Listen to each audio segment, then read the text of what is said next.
nwere ajụjụ mmadụ wetara mbọsị wee sị m that na enyi ya nwoke na-ajụ ya ihe ọ ga-eweta na tebụl.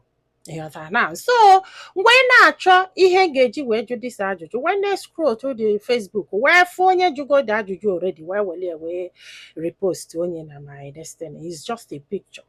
So one guy wee pụta ebe afọ wee sị m that na na nwoke na-eweta life because ife dị ajụjụ kwuru bụ ọ bụrụ na nwaanyị ga-abịa mụọlụ gị nwa jụọ ọlụ o fichu nọ saa felementa mee nke o mesikwa ihe anwa niile gị nwee ijesi ọlụ bata ịnọla na osie nri nye gị saa akwa gị mee n'elu mee n'ala ka ezi ife gị nwa bụ nwoke na-eweta na tebụl besides ije ọlụ afọ nwunye gị jegolo like ofu ọlụ afọ ị na-eje ka nwunye gị jere ịghara na wee bata wee mee all these things gị nwee ijesi bata ịnọla ala gịnịzi ka ị na-eweta na tebụl iji wee do more special than your wife? Ihe a m kwuru kịta bụ the question. So one guy wee bịa na my comment section wee sị na nwoke na-eweta ndụ. Na so one guy wee jụ bịa sị ka ka nwoke si eweta ndụ. O wee sị na ọ bụrụ na nwoke anọrọ na nwaanyị ama mmụnwụ nwa na so the guy wee sị ya na ọ bụkwa olu na nwaanyị anọrọ na nwoke ama mmụnwụ nwa. Mmesie ka ntinye ọnụ na ọnụ mana ọ bụrụ na mmadụ reply ya gị adị m etinye ọnụ na ya.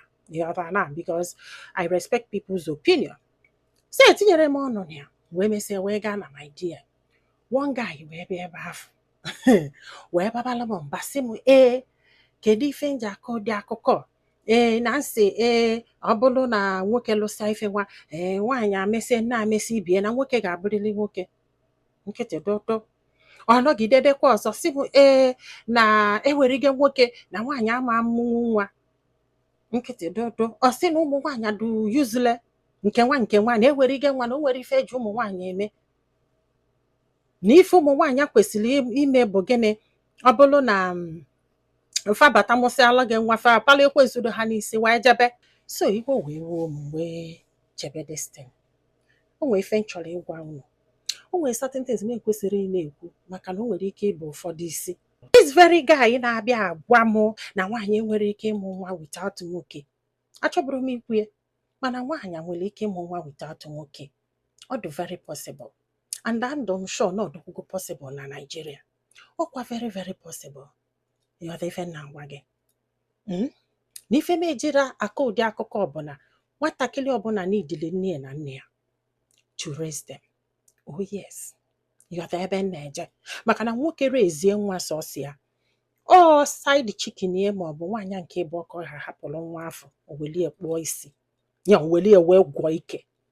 Ọ bụrụ na nwaanyị rezie nwa sọsọ ya nwa afọ ada enwe respect because na mgbe ụfọdụ the love the pet and others mgbe ụfọdụ o ga-eme nwaanyị afọ pitọkọsịa nwa afọ ya ka ndị be anyị ji wee sị na nkịta nwaanyị azụrụ na-ata akwa ọ bụrụ eziokwu ọ bụrụ nkịta niile. Ọ bụrụ nkịta niile maka na nkịta niile na-ele nsị nọ nke lie bulu n'ọnụ asị na akpọ ọnya nkịta ole nsị. O nwere ife a na-akpọba nke spa yes ịchọ ijegoli ebe afọ mụọ nwa ka m gwa gị ije ebe afọ ji gote spa afọ ebe afọ gị ga-afụ details of ife ịchọ nwoke toro ogologo agwa gị na o toro ogologo. Ịchọ mma anything about his ọbara agwa gị ya genetic whatever everything about this guy ọ dị brilliant ọ dụrụ brilliant o menno generation ya even the three a ga-agwa gị maka ya iwe golie. Ka m gwa gị o nwere one guy pụta one day na US wee na-asị that ya amụgo ụmụaka 170 something ka 150 maka na o so na ndị na-edonate spa ha na-ele mana ọ mara ndị na-ego ya. Ọ mara ndị na-ego ya. Nwaanyị can do that and have kids. Mana abịa na nke nwoke nwere ike inweta nwa without nwaanyị ga-apala gị ya.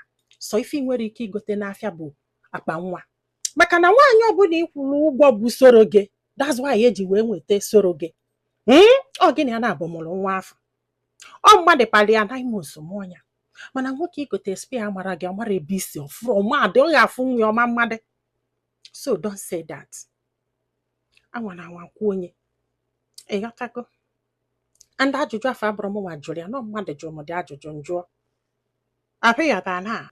So do not come to my DM again call nonsense about nwoke if not for nwoke ma nwaanyị amụ na nwa if not for nwaanyị ma nwoke amụ na nwa. Ndị adụrọ enlightened enough, ndị maybe na fa nọ na village aka afụrụ ụzọ, ọ ndị ka nọ na primary school ka ị ga na-agwa such trash. Ọ bụrụ mmadụ niile. O nwee etu si eme ụmụ ụdị agwa na-akpa. I need them to prove anything to you. Google it. Ị ga-afụ banks ebe ọ dị chọọ ijegolu. So akọzina ife awa. Ọ bụ na njụ ajụjụ, if you don't like it, you walk. Bụ na ịchọzi ije mee research ma ife nkwa bụ eziokwu a na-akụ ili. Ndị be anyị, daalụ nọ ka ọ dị n'ụbọchị ọzọ.